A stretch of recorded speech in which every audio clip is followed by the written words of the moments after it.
Well, hello, and welcome to episode 267 of Drink the Movies. I'm Brian here, as always, with Michaela.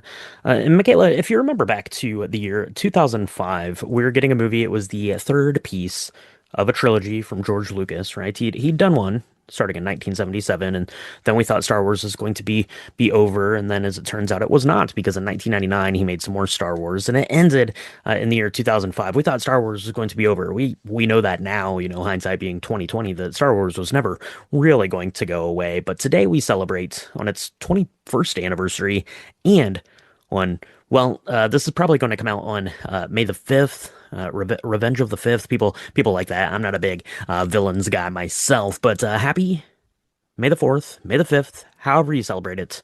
Star Wars Episode 3, Revenge of the Sith Day. Ah, Revenge of the Sith. Rah. I remember seeing this film in 2005 when it came out. Do you remember seeing this film when it came out?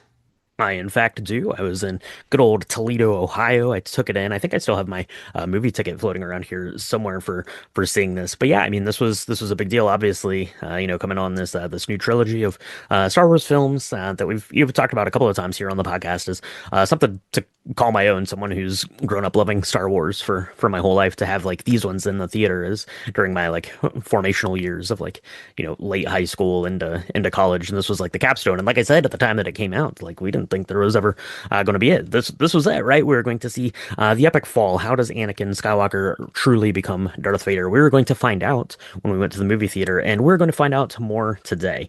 And how does he fall? He falls during the Battle of the Heroes. So that's what we're going to make up today. So let's do this, Michaela. Let's take a quick break, and we'll grab some ingredients, some blood oranges. That sounds good. Mm. We'll be right back to mix up this week's drink. So, Brian, you are always so kind, and you let me like go and figure out cocktails and pick movies. And I'm always feeling really under pressure when we talk about Star Wars because I know it's like one of your favorite things. And I wanted to do something that was very light and dark, very like dark side, light side kind of thing. But I also really wanted to try this new syrup that I heard about like maybe 2 months ago, and I saved it in my back pocket for just this occasion. Now, trigger warning. It's charcoal. If you don't like charcoal or that bothers you, you don't have to do this. But I made activated charcoal syrup, simple syrup, and I was hoping to use it like that it would be like lava, because Mm, if you've seen the hmm. film and we're going to talk about it, of course, but if you've seen the film, this epic thing happens, and it's like if Mordor was a planet and it was all falling Yeah. apart, and these two people who have been besties and like friends and mentors are now dueling it out, and it's really sad and terribly cinematographic. I mean, it's just insane. I wanted something that was going to do that in a glass. So you've named this Battle of the Heroes. Thank you for that. I'm going to tell you how I made it, but I would love for other people to try this at home and see if it looks as good as it should, if it looks terrible, if you like it, if you hate it, whatever. So what I did was I got some food grade activated charcoal, which comes in like a powder form. Hmm. And I made simple syrup the way that you always do. Okay, which, well, maybe not always, but you either want a 2-to-1 or a 1-to-1 ratio of some type of sugar and water. Okay, I used regular granulated sugar for this. I did a 2-to-1 because I wanted it to be really viscous, Okay. and I wanted it to float. Right, that's kind of, or at least look like it's oozing down. And what you do is you just add as much of the granulated activated charcoal in there as you would like. And save that and put that aside because you're going to use that as the float. Then into a shaker tin, you're going to add an ounce and a half of your favorite vodka, an ounce of fresh squeezed blood orange juice if you can find it, half an ounce of pomegranate juice or grenadine, half an ounce of fresh squeezed lime juice, half an ounce of cayenne simple syrup, which is basically just simple syrup with a little bit of cayenne pepper in it, just enough to taste it. Um, it's the same sort of thing. I wouldn't recommend doing cayenne and charcoal at the same time. I tried that. It doesn't have the same effect. Don't do that. So you're going to take those things, you're going to put them in a shaker tin with ice, you're going to shake it up, you're going to pour it into a beautiful glass. You could do a coupe, you could do like a martini glass, anything that you're really going to be able to see the sides of really well. And then you're going to do the float of activated charcoal syrup. And what should happen is that it's like this red, dark orange, bright color with this black kind of coming down and oozing into it. And it's supposed to like really, to me, it's supposed to embody like the planet where everything is falling apart. And the fate of the world, the universe as we know it in Star Wars universe is being set. Oh, yeah, absolutely. And we're calling this one the Battle of the Heroes because, yeah, it highlights a couple of really key ingredients here as we are talking about Revenge of the Sith, which, culminates on the Battle of the Heroes. That is the name of that epic battle between Anakin and Obi-Wan there at the end. John Williams going nuts with that score. The vodka and blood orange, that's one of my favorite combinations of all time. Add in some pomegranate juice or grenadine. I think if you're making this for the theatrical bits of floating that charcoal syrup, using some grenadine here is a good idea because it's a little bit thicker, so that way you're going to Mm. get a little bit more striation kind of there through there. Give that, that charcoal syrup somewhere to like hang out on top of for a little bit as it makes its way down. Sip and enjoy. Yeah, this is really nice. It has a nice little spice to it. The fruit flavor combination there of the blood orange and the pomegranate is pretty spectacular. The charcoal syrup doesn't really taste like too much.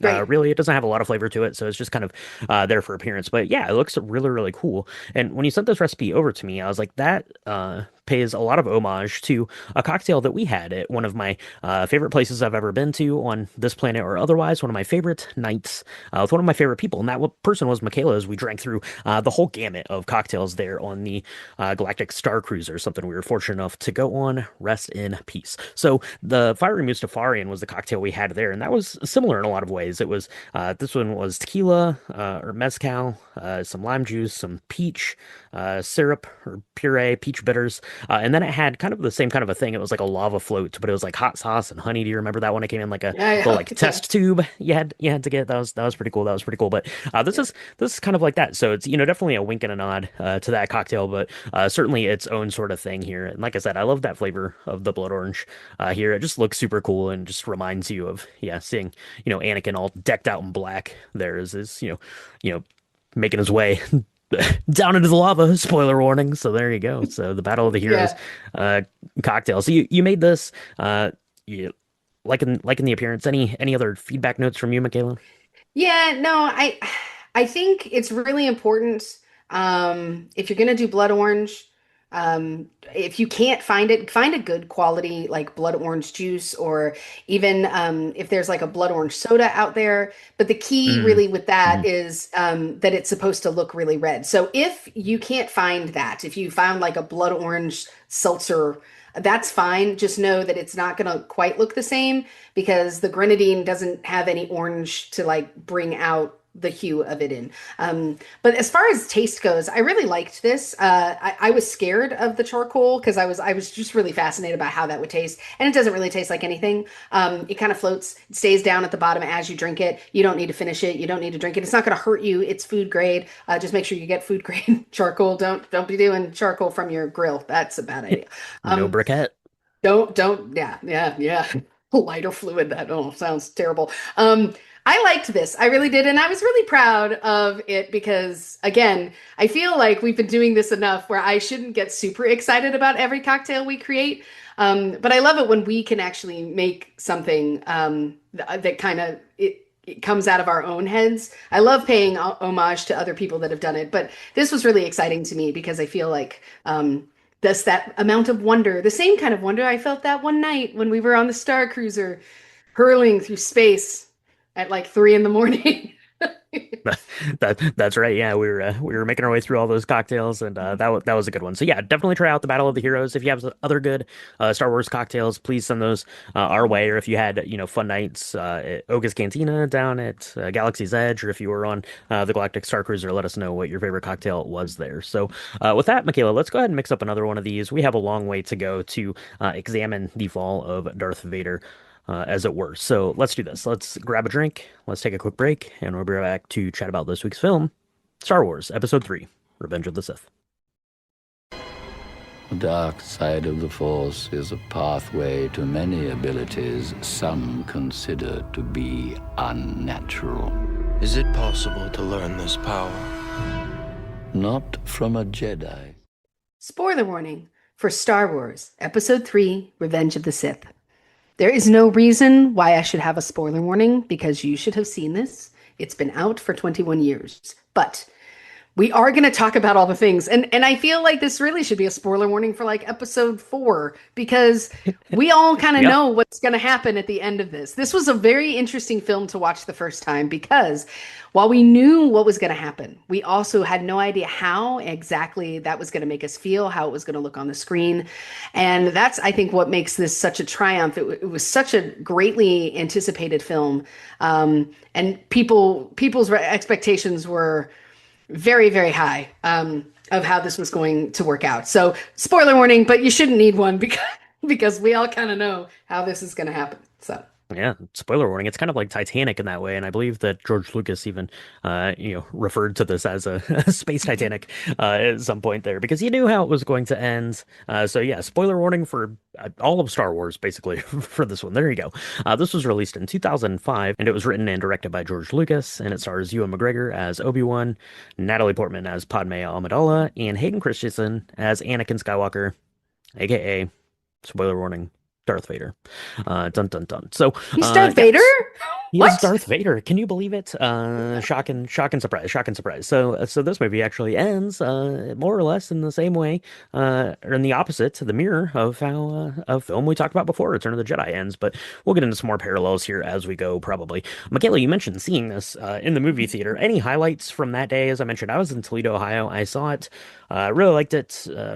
Was really high on it. Coming out of the theater, I was a buzz. The score, John Williams' score for this is maybe my favorite one or two of the scores for all of soundtrack. It's or of the soundtrack of Star Wars. It's absolutely incredible. But do you remember any like highlights from 2005 seeing this? Can you remember back to a simpler time? To it, yes. Yes. So I saw this at the movie theater in the Woodlands. There was only one movie theater in the Woodlands at the time. Much bigger city, I guess, than I don't know. Maybe I don't know how big Toledo is. Let me start again. I do remember this. It was in the. I remember seeing this in the movie theater in the Woodlands. I was newly graduated and working as a normal human, and this film came out. I remember not being able to breathe during that last battle scene. I remember actually getting pretty emotional at it. I mean, Mm. I guess that's not a spoiler warning. I get emotional at McDonald's commercials, but really just the feeling of coming like closure. And I remember how everyone kind of visibly gasped at the beginning when Count Dooku meets his end. We kind of Mm-hmm. like we knew that it was again, we knew it was going to happen, but we were still like, yeah, I do remember that and the torridness and the fervor that last scene had, that last battle, and the strings coming in and the dun dun dun dun dun dun dun dun dun dun dun dun. It's just I'll never forget that. Yeah, absolutely. I mean, it comes in. It starts off on, yeah, such like a I don't know, like a crazy note. It opens up in this giant space battle, which still looks incredible. 20 years on, he's got Obi-Wan and Anakin flying around in there in pursuit of Count Dooku. So, yeah, so I mean, to open it up like in that way, like the main villain from the second film, already coming into this big major battle, that Mhm. happens, within the first, I don't know, 5 or 6 minutes of this movie was a pretty crazy way to start it. And Revenge of the Sith does like a very good job of keeping the action going as we're making our way through this film. Let's fast forward 20 years to last year. Michaela, Revenge of the Sith is back out in theaters for its 20th anniversary. We go see it in 4DX. So now we're not only watching Revenge of the Sith, we are experiencing it in our in our own seats as popcorn is flying, as our seats are up and down, left to right, side to side. We have not enough elemental effects. Regal, if you're gonna have 4DX, let's full bore. Let's get into it. Water, smoke, ice. Let's do it all. Let's do it all. But do you remember that? How was seeing it 20 years on in the movie theater? Um, I think it held up really well. from a visual standpoint. I mean, it's interesting because these three films were, this was the trifecta. This was the third one. This was going to put the cap on it. We thought that this was going to be the end, right? Again, for the first time, we thought that was it. And everybody was talking about like CGI had just become a thing. Like the special effects were just, how we were going to be able to match the sound editing in a different way to the visuals. I remember seeing this big documentary about that. So Hmm. everybody like so to be able to see it and then move along with it, especially that opening scene where you're in the huge battle sequence. They're flying. They've got uh, these drone pirate things that are on Obi-Wan's ship, and he's like, just say, save yourself. And he's like, I'm not leaving you. It's so great. Oh, it's so good. And we jerked a lot. There was a lot of jerking. There was not There was, yeah. nearly as much. I would have liked to have seen more smoke and mirrors and like spurting of things in my face, to be honest, than just the jerking around.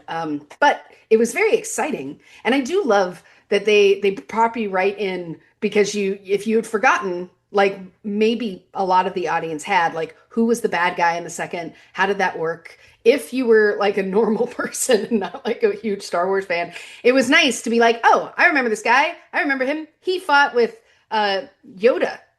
Yoda was a badass in the last one, right? Yeah. And he lost. Yeah, so it was He good to fought, see him he fought with get messed. Yoda. He does a flip He does off a of the flip. balcony as you do. Because of course you do, right? Christopher Lee. If you're Christopher Lee, you do a flip whenever you can. Absolutely, rest in peace, Christopher Lee. Yeah, so I thought that was amazing. It was fun to see it in 20th anniversary. It was fun to see it in 40X. That was a good time to get to live it. I don't always love 40X if I'm being honest, but it is kind of novel and fun to go see it. And yeah, seeing it back in the big screen was pretty cool because I'd only ever seen this film one time in the movie theater, which is, kind of abnormal for me when it comes to Star Wars. I usually try to get out and see them at least a couple of times. So seeing it again, 20 years on was pretty cool. But bad news for us, Michaela. Last year we had to talk about Attack of the Clones. We didn't get to talk about it, so we had to wait until this year as it fit into our current canon timeline here on Drink the Movies.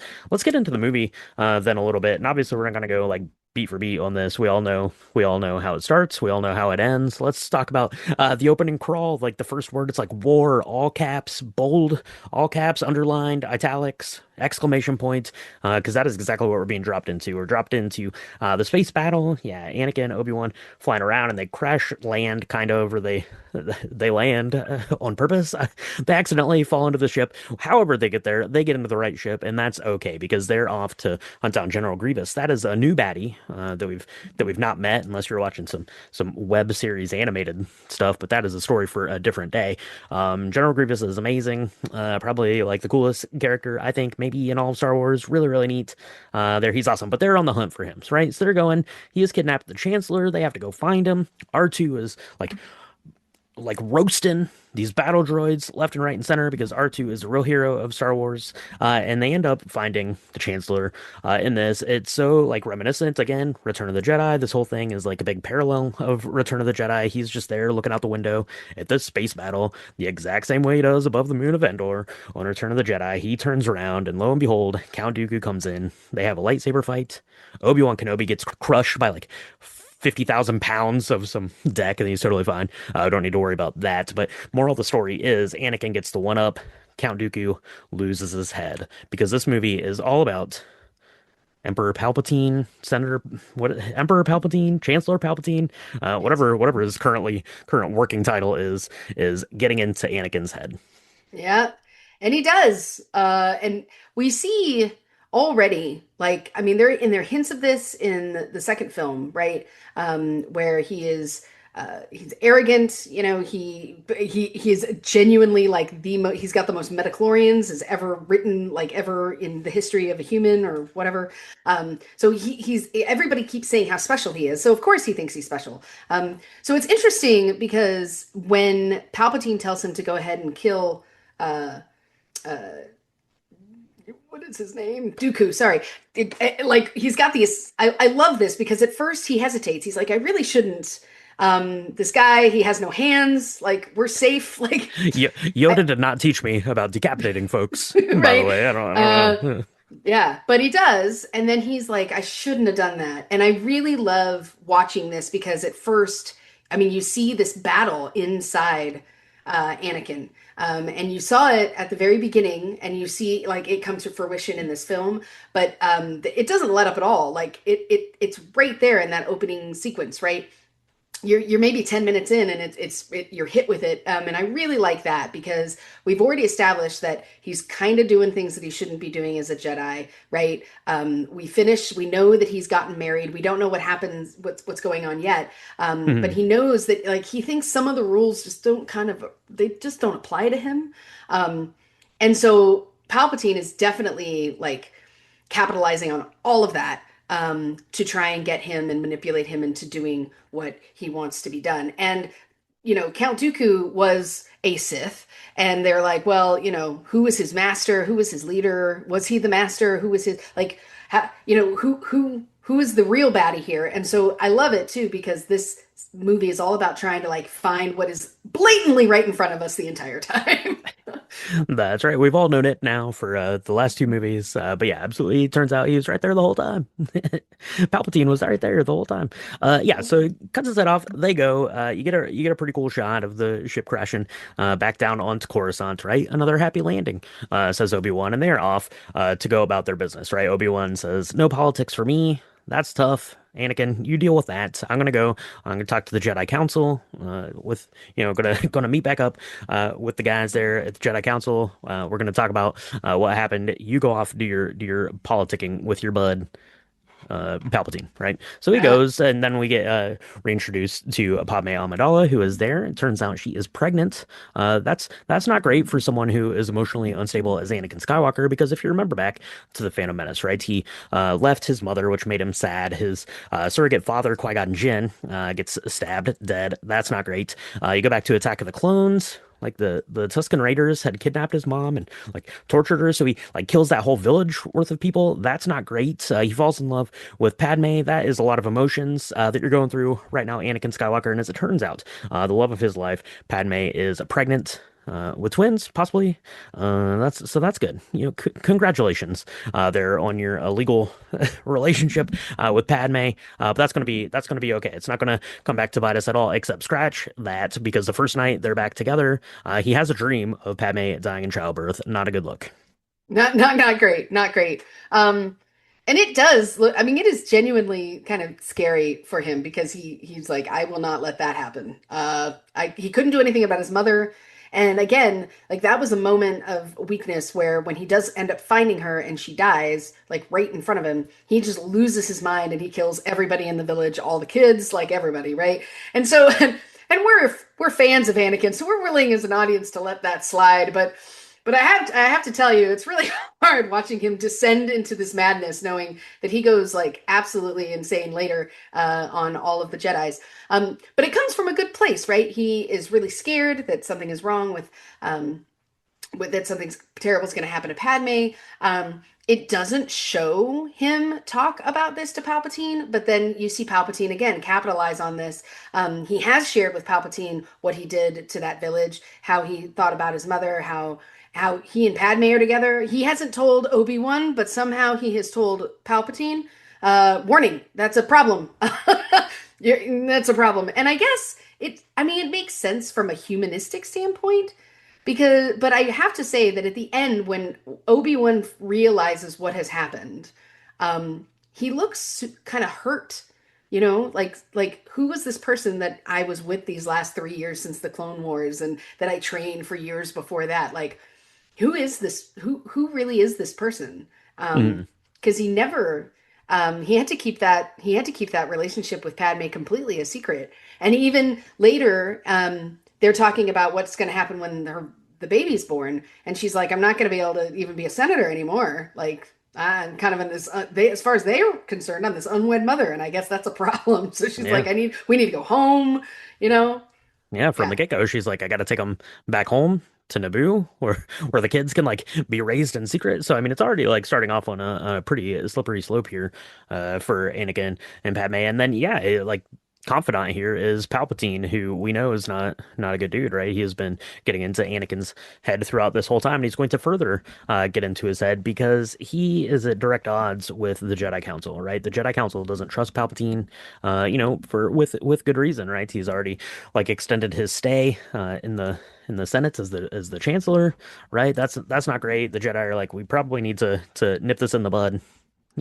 Spoiler warning for real life. We probably need to nip this in the bud, and make sure that that's good. So on one hand, Anakin has the Jedi, this group of people, uh, this theology that he prescribes to is like we need to keep our eye on this guy. But on the other hand, he's like, well, this is like my only like confidant. He's been like my only like friend, which to and then again, yeah, how much does that that hurt to be Obi-Wan then?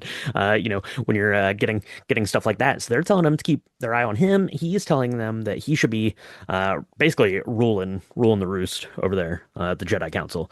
And it turns out that's not going to happen, right? You're not given the rank of master, but could you please spy on your friend? Thanks, no thanks. Mace Windu, thanks for that. Nothing. They find out General Grievous is on a planet called Utapau, which is a pretty cool planet, and they need to send someone to get him. Of course, Palpatine says, Anakin, they should send you. You're the only one that's competent enough to do it because he knows that they're not going to send him. Right? He's just telling him, putting a little earworm in there so he get a little agitated when they send Obi-Wan to do it instead. So Obi-Wan goes to fight General Grievous, and then you get the most important scene, maybe in all of Star Wars, definitely in this movie, when they go to the opera and have a little chat about the powers of the dark side. Ooh. Yeah, this is one of my favorite scenes just because for a film or for George Lucas gets a lot of flack that he doesn't write good dialogue. This is gold. This is gold. I love this. We can talk about the I love you, I know all day, but this I love because he does tell a story and he's telling a story as if he is Anakin's friend and how like power is corrupting. And it is so well done because he's like, there's this guy who, he was so powerful and he was able to cheat death. And he knows that he's playing to all of these fears and worries that Anakin has. But he's doing it in the right way. And I just love it. I don't know if who created like the wording cadence for this because the way Palpatine is like, well, and then of course he did die because but not before, pass. So he was the only one that was going to die because he could cheat death for everybody else, but not himself. And it's so interesting because that's exactly what we end up seeing.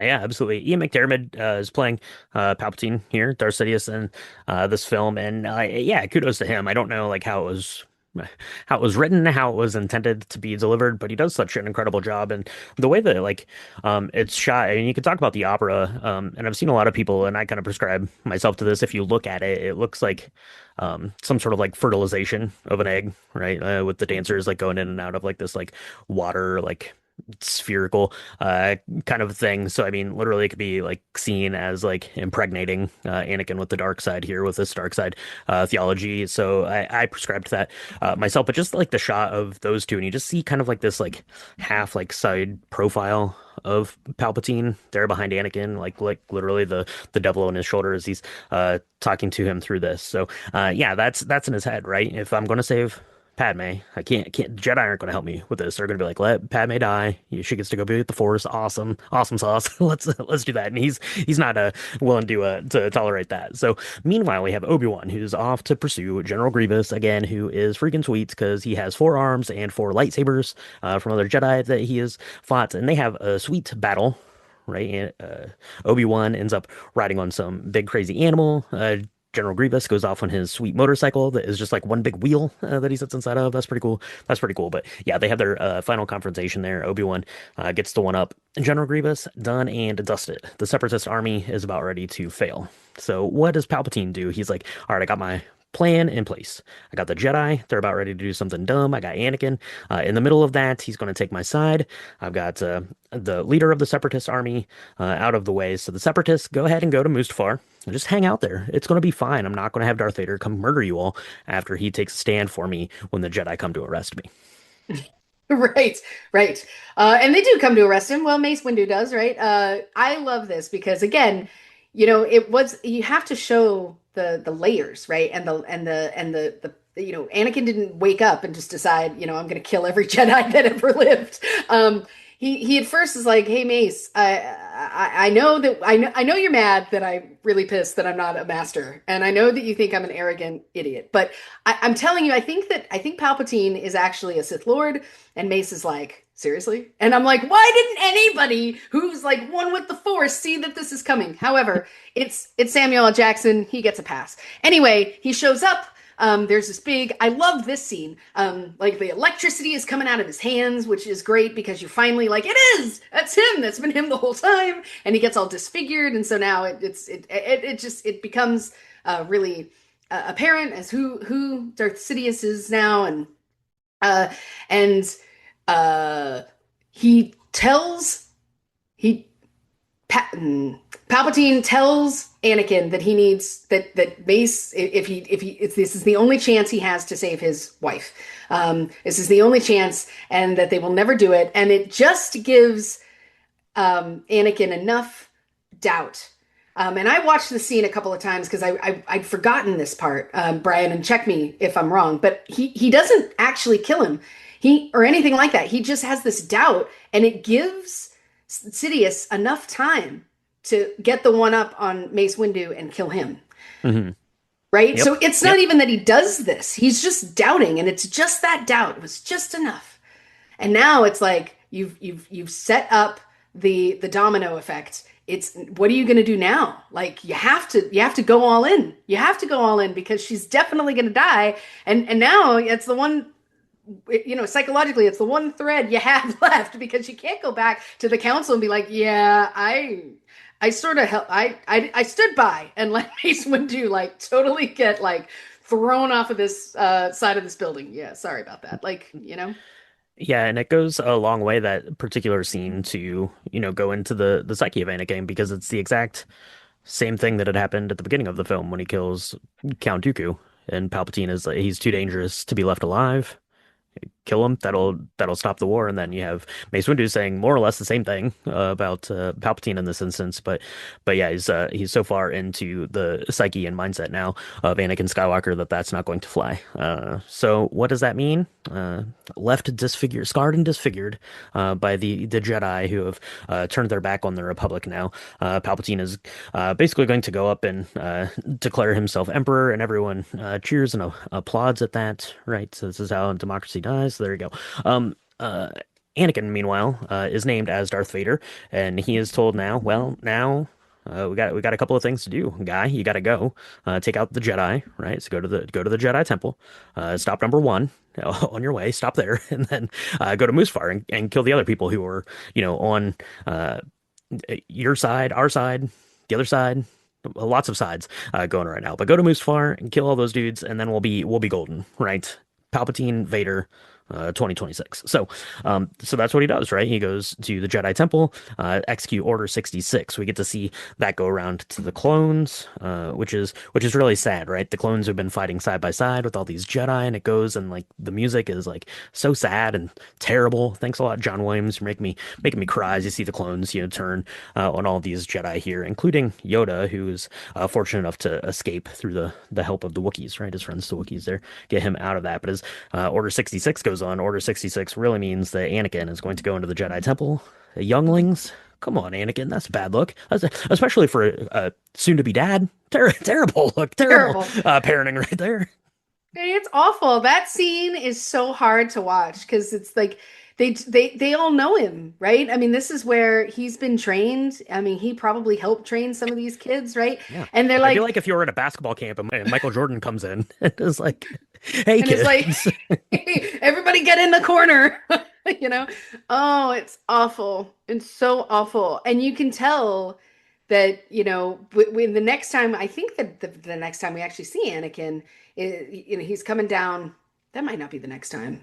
But I feel like he is so, like, his eyes are different, his face is different. Like, I don't know how they made him literally transform. He does not look like Hayden Christensen at the beginning, right? He doesn't look like the carefree young Annie that we saw in the Clone Wars. Like, he is completely like absorbed in this, and now he's gone so far. It just now he has to, end up battling his one actual friend who actually cared about him at the end. And I also have a question. When Okay.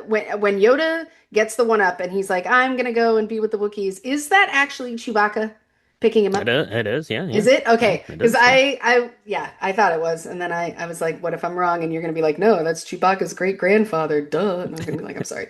Anyway, okay. That's Chewbacca Senior. No, yeah, absolutely. So he gets out of there, right? So we have Anakin. Now he is executed Order 66. He is on his way to Mustafar to kill the rest of the Separatists, basically, and leave no enemy. Then I guess for Palpatine to fully take over this thing. So that's step number one. Yoda has gotten back, and he and Obi-Wan put their heads together, right? Obi-Wan goes and he's looking at like the archive footage, and Yoda's like, "Don't look at that," right? Like it's one of those things, like you can't unsee it if you see it. So Obi-Wan, of course, watches it because that's what you do, and he sees all the terrible deeds that Anakin has done here at the Jedi Temple. So what's going to happen? So Yoda says, "Listen, I have to go stop Palpatine, right? I'm the best Jedi there is. I can do it. If anyone's going to do it, it's going to be me. I'm going to go do that. You need to find out where Anakin, where Darth Vader, where did Darth Vader go? We need to go. We need to find him. We need to stop him. I know he is like a brother to you. I know that he has been like your Padawan apprentice this whole time, but you got to kill him, right? Like we're in between a rock and a hard place right here. That's what's got to happen. So Yoda goes and he has a battle with Palpatine, which is really amazing. I love this. My favorite part, like maybe of the whole movie is like he goes in, Palpatine's just like chilling in his office because what do you do when you're the galactic, emperor? You just like hang out in your fancy office. That's what you do. And he's got like his guards there, and like Yoda just like walks through the door and like force pushes them just against the wall. I really love that. I thought that was great. But they end up having a fight, which is epic because like the desk like raises up into the galactic senate, and it's like I don't know, like this giant like planet-sized cavernous place that they're Mm, jumping around fighting on. So that one's really fun. And then Obi-Wan needs to figure out where Anakin is going, and there's only one person that knows where he's going. Maybe, is- or no, wait, he knows where he's going, but he needs to go tell someone where he's going first. right. Yeah.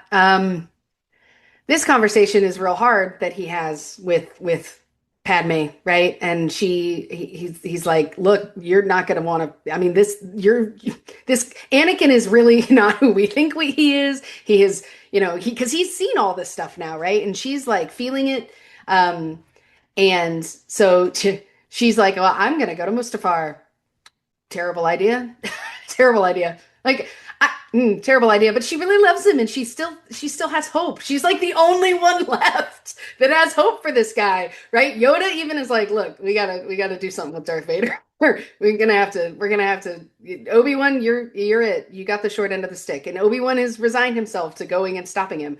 But it is Padme. She's like, there's still good in him. There is, I believe it. And it sucks so bad because when she gets there and she sees him and she's like, is it true? And he's like, yep. we're gonna be Darth Lords together. You're gonna be my wife. It's gonna be great. And she's like, absolutely not. Are you kidding me? You're breaking my heart. Oh my gosh. And I'm not even a huge fan of Natalie Portman. But I feel her so much. I mean, the last hour of this show, I am just sobbing. And I don't know if it's because the older I've gotten, the more I've just come to realize like all the stuff that's actually happening in this movie that I kind of knew was happening, but I didn't realize was happening in front of me. But like this, I went when I watched this for the sake of the pod. The last hour, I'm just crying because she's overwhelmed. She loves him so much. She doesn't understand. And of course, in anger, he like throws her aside. And and then of course that's used against him later that he's the one that actually did all this terrible stuff to her and caused her death in the first place. It's, ugh. Yeah. Well, Michaela's thoughts on Natalie Portman do not reflect the thoughts and opinions of Drink the Movies Enterprises. So there you go. Yeah, because I mean, he's there, he's angry, and she like confronts him about it. She's like, is all this stuff true? And he's like, yeah, it's totally true, because it's the only way I could save you. And she's like, what is wrong with you, you freaking monster? I've like dedicated myself like to public service this whole time. You were supposed to be man of the people. What happened to you? And about that time, of course, he sees Obi-Wan who stowed away on her ship. Of course, and then he's going to go like straight like dark side. He's like jealous. I know that you're against me because you're with Obi-Wan now or something crazy. I mean, maybe you shouldn't go and kill younglings. Maybe that's worse than I don't know. Yeah, so he ends up choking her. It's not great. She passes out. Obi-Wan checks on her. She seems okay for right now, but she is really sad, which is going to come back to bite everyone in the backside here in a little bit. But Obi-Wan's like, you're giving me like no choice here, guy, right? We're dealing in ultimatums, and that's just not gonna fly. Yoda said it's time to get down, and that is exactly what happens. So they go on, they have the most epic battle, because it starts like right there, like at the little landing platform for the ship, it, like goes inside to like I don't know, like the command center and to like the corporate offices of Mustafar Corporation. And it goes like across like a bridge. It's like down like on top of the lava and these little like flying things. And it ends, of course, everyone knows where it ends, is Anakin is standing there on one of these little floating guys, and Obi-Wan is way up on the side of this like I don't know, like giant like ash mountain or something. And he's like, I've got the high ground, Anakin. You're pretty good, but you can't jump over me from where you're at. I know that you can. Of course he tries, and Obi-Wan, cuts him down, goes down and takes down. It's like it's so sad, right? It's been so sad for so long now. It's sad with the kids. It's sad with Padme uh, getting choked. That's sad. It's sad with him like erupting, but then it's really sad when Obi-Wan is like, "You're my brother," and Ewan McGregor's like teared up because he's such a good actor, and he's like, "Oh my gosh!" And then just kind of leaves him there as he catches on fire. He goes down and gets his lightsaber. He thinks that the job is done and dusted, but you know who doesn't think that the job is done and dusted? Emperor Palpatine. Per Palpatine. And I don't know, again, I don't know if how he could find him. Again, I feel like Well, we've he knew got that's where he was going, I guess.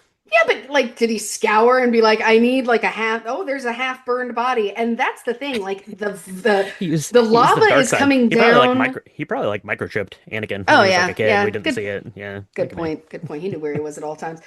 So of course, and this scene is really amazing because you never knew like how much of a robot or machine Hmm. Darth Vader was, right? At the very beginning of all this, in episode 4, right? A New Hope, we're like, uh, Obi-Wan then says he's more machine than man now, right? And so you don't know Hmm. what that Hmm. means. Like, and as humans, you're like, okay, well, he's got a torso maybe, but we don't even know that. And I love the scene where he's there, he's covered in burns, like you could see his eyes, and they are his eyes, but he's totally unrecognizable. And the only thing that you see is that mask coming over and like sealing his kind of uh over his mouth guard, his mouthpiece, so that he can actually breathe. They did get that right. If you get like third-degree burns and you're covered with burns all over your body, number one, you're probably going to die, unfortunately. But number two, the biggest problem is not the skin, it's actually that you've inhaled so much crap that you're Hmm. probably going to die. And so that was that moment. I was like, oh, that's what it is. Like, and maybe I'm an idiot, and maybe I'm today years old just figuring that out. But I thought the first time that I was like, I was like, that's why, because he was like burned within an inch of his life. That's amazing. So the forethought is, He's like a walking iron lung. Yeah, absolutely. yes, Well, that's what yeah. I will say. Shout out to Michaela, who normally has a big black hole for Star Wars movies. She remembers this one pretty good. So there you go. So there you go. So that's good. So he becomes Darth Vader. Right? He's very sad. He's like, what happened to what happened to Padme? And Palpatine's like, sorry, dude, you killed her. He's like, I did. Oh, that's no good. And he like crushes all of the machines. He lets out a big old no. That's not great. That's not great. But yeah, birth of Darth Vader, is going along at the same time as the birth of the twins. So we've got Jimmy Smits, who is playing Bail Organa. Jimmy Smits is awesome. He gets there. He gets Yoda, who's like crawling through. I always love the like little CGI Yoda like crawling through the little sewer tunnel or whatever to get Yeah. there. So he drops in. So Obi-Wan failed, Yoda failed. Luckily, Bail Organa is not going to fail. He's going to get these folks and Padme up to like a medical like planet kind of thing, and she is there. She's going to give birth to the twins, right? She does live long enough to see the twins, right? It's Luke and Leia. She names them, but it ends up, dying of a broken heart. Well, what do we do now, right? So we've got a couple of things we need to take care of, right? Darth Vader is out there. Well, They don't know that Darth Vader is out there straight away, right? Like they think that he is dead, but they think that Palpatine is still there, and Palpatine's probably not going to let Anakin Skywalker's kids be left alone. So that's not a good look. So what do we do? So what do we do? We get the kids, and we say, what are we going to do with these? Bail Organa's like, I'm rich. Like I'm like the king of Alderaan or something. I think he's the senator from Alderaan, but he lives on Alderaan, pretty nice place. He's like, I have enough wealth and money to take care of one of these kids, not both. That's just kidding. They should probably separate the kids, but he's going to take one, Leia, right? Leia Organa. That's who that is. And then Luke is going to go to Tatooine, live with his aunt and uncle, right? Owen Mm. and Beru. They're on Tatooine. Obi-Wan says, "I'll go and watch over the kids, or watch over Luke. That'll be good.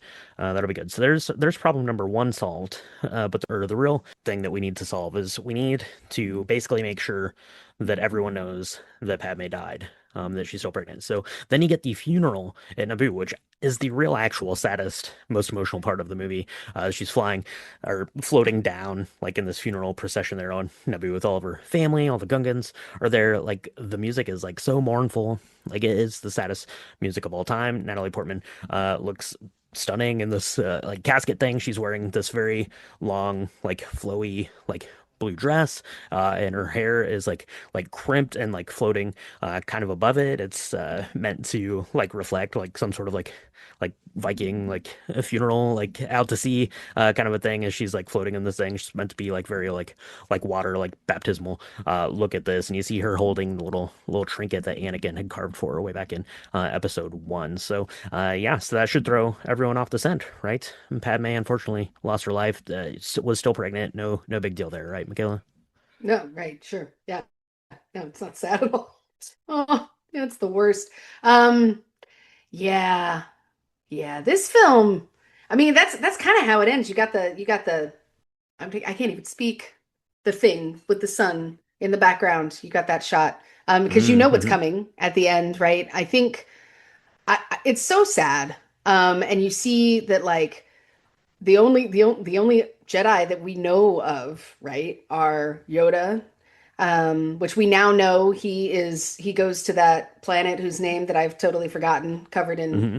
covered Yep. in right. He's just gonna go hide out, Previously on Drink the Movies, yeah. Previously on Drink the right? Movies, yeah. And Empire Strikes Back on Dagobah. That's where Dagobah, Yoda Dagobah, goes. that's right. And we know, I mean, we know what happens after this, but it's just so sad. I do find it kind of interesting that they just tie up and I'm glad they went back to this, right? They talked about Leia a little bit later Mhm. in life because Leia's a woman, and I know that she's a woman, and we have the patriarchy, but like it's I'm glad that we finally went back and was like, let's flesh out the story of those 30 years in between, right? Like what happened Mhm. to her, and how did that work, and how did Obi-Wan really try and look after both of them, all of that, because that seemed a little bit, if I'm honest, I think that was the one critique that I had at the end, where it was just like Jimmy Smith's character is like, well, we don't have kids, and I'd like a daughter, so I'll take one. Mine, take them both. I'll take one. We, I'm not taking both. Yeah, I mean, like I said, in fairness, you want to keep them separate, I guess, right? So then yeah, you yeah, have yeah, like you do. two chances at future here for the galaxy. So yeah, so that is it. And I mean, if you look at these, and George Lucas certainly did as like a classic like three act kind of a play, right? So you have Empire Strikes Back in the original trilogy that is very sad and very bleak.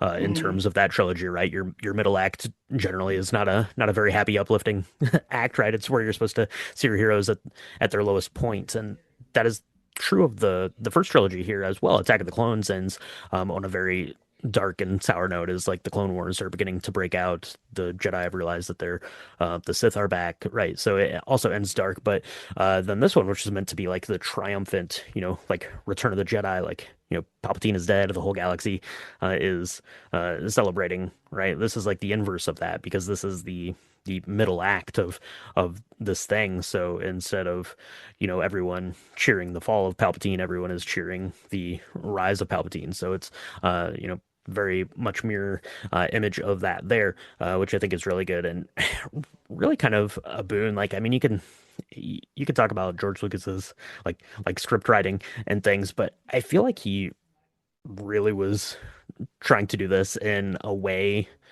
that would, you know, honor the films that he had made, but also honor all of like the storytelling and mythology aspects of the things that he loved and inspired him to make Star Wars in the first place. And he just like doubled down on that. Like it would have been easy for him to like have turned it over to someone to write and direct, right? And he could have sat back, but this was his thing, and it was based on, like I said, all of this mythology and these swashbuckling tales and opera sort of themes and motifs, and stuck to that. And this one like is like the epitome of those. This big Faustian tale that we get here in Revenge of the Sith. Yeah. Yeah, for sure. I don't know. I mean, I think this was probably amongst four, five, and six. No, sorry, amongst one, two, and three. There we go. These three, right? Because this is the third of the last three, or the middle three now. Um, this one was so important. I mean, this was probably, other than episodes four, five, and six, this was maybe the most important one because it tells that crux of the story that is so important to the rest of the canon, right? The rest Mm, of the Star Wars universe. And can you feel anger and want revenge and feel hate and still overcome that with love, or just can you do both? And I think that it starts off right with this Anakin like arc that happens, right? mhm, He failed to put away his fear and to stop being afraid of losing his mom, losing his wife, losing his babies, whatever, um, losing power, right? At the end. And mhm, then, you know, really capping that and setting that up for A New Hope. And then that part of the trilogy, right? That trilogy of, can Luke fail, or can Luke go where his father could not? And given the opportunity, was there any way, any redemption for Darth Vader? And you don't see how terrible that is. It really changes the way you go and look at those three films, the way this one was crafted. There was so much hinging on this. And I didn't really pay enough attention, I don't think, to it the first few times that I saw this film. But it might be one of the most important of all nine or 10 now of them. I mean, that's up for mhm. debate for sure. But I think without this being as effective as it was, you don't, it changes the way you see every film after this. Um, Mhm. that, whether it was made before or not in the timeline. Because when Anakin is at the end of his life with Luke, and he's like, "Go ahead, and I want to look at you. I want to see you." Like, um, I'm really sorry, you know. And you can feel that he really did love her, his mom, and he really didn't mean to be this horrible person. It kind of gives you hope, which is great because hope is real important. Rebellions are won on hope, I And our think. rebellions are built on hope. Yeah, absolutely. You bring up a good point there, kind of hinting at the redemption. And a really kind of like powerful thing you can do is you can watch like the last 20-ish minutes of this film, and then watch the last 20-ish minutes of Return of the Jedi, because then you get to see that kind of like full arc for Anakin right there, as he's fearful of losing Padme, and ultimately makes that vision that he's had come to fruition, right? He's the cause of it. His fear of losing her is ultimately, what kills her, what kills his children, and then to be redeemed by that child at the end of Return of the Jedi. Like it's really powerful, and you can kind of sum up like the entire like character arc of Anakin Skywalker, Darth Vader, like I said, in the last 20 minutes of this film, and then follow it up with the last 10-15 minutes of Return of the Jedi, which is really pretty neat, and kind of a beautiful way to like distill down these six films that we had at the time in 2005, really, to sum up the character arc. Because if you look at the original trilogy of Star Wars, right, it's a story about Luke Skywalker, it's a story about Leia and Han and Chewie, right, the droids there. But if you look at these six movies, it's the story of the rise and fall of Anakin Skywalker. So Yeah, exactly. What Brian uh, said. All right. Well, I think that is going to go ahead and wrap it up here for our Star Wars, beginning of a Star Wars month. We're starting and ending with Star Wars here. So hopefully you've enjoyed that. We're going to be talking about The Mandalorian and Grogu in just a couple of weeks when that comes out. It's a good time to have a Star Wars back in the movie theater. It's been 7 years, I think, or well, 6.5 years since we had Star Wars in the movie theater, and we will be there to cover it and come up with some good cocktails. So let us know at home what you think about Revenge of the Sith. Let us know if you had some good cocktails on May the 4th. Let us know what your favorite Star Wars movie is, and let us know what you think about the pod. You can do all of that stuff on our social medias. It's at Drink the Movies on Instagram, Threads, Blue Sky, and Facebook.com/Drink the Movies. If you want to see pictures of our cocktails, episode recaps, links to stuff, that can be found on our website. It's www.drinkthemovies.com. Go there, you can check that out, and one of the links will be to our Patreon, patreon.com/drinkthemovies. We got a lot of fun bonus stuff over there, cocktail chats, hangouts, bonus episodes, behind the scenes stuff. All that stuff can be found there. We appreciate our patrons so much, and we're planning to do a little Star Wars triple dip, I guess, this month by doing a little Star Wars Patreon fun thing over there too. So make sure you are checking that out. We again appreciate our patrons so much. Michaela, we also appreciate everyone who takes time to listen to the podcast. So where can people do that?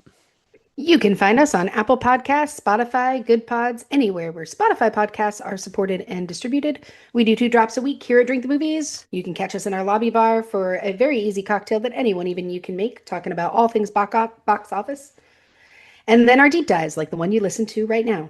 If you are even remotely into video games, you should probably go check out Drink the Video Games, because it is routinely like in the top 5 video game podcasts of all time, like all the time. So go look at it because it's amazing. Yeah. That's right. Yeah. And a special shameless plug. Thank you for that, Michaela. But I did a whole season about Star Wars video games. So you can find that there on, wherever you're listening to this. Those are their video episodes on Spotify and YouTube for that. So I appreciate that. And yeah, appreciate everyone who has taken the time to celebrate Star Wars week with us here on the podcast. So with that, Michaela, we need to go. We need to go see a new film, I think, to get ready for next week. So we can talk to everyone next time on Drink Drink the the Movies. Movies. May the 4th be with you. Always. Always.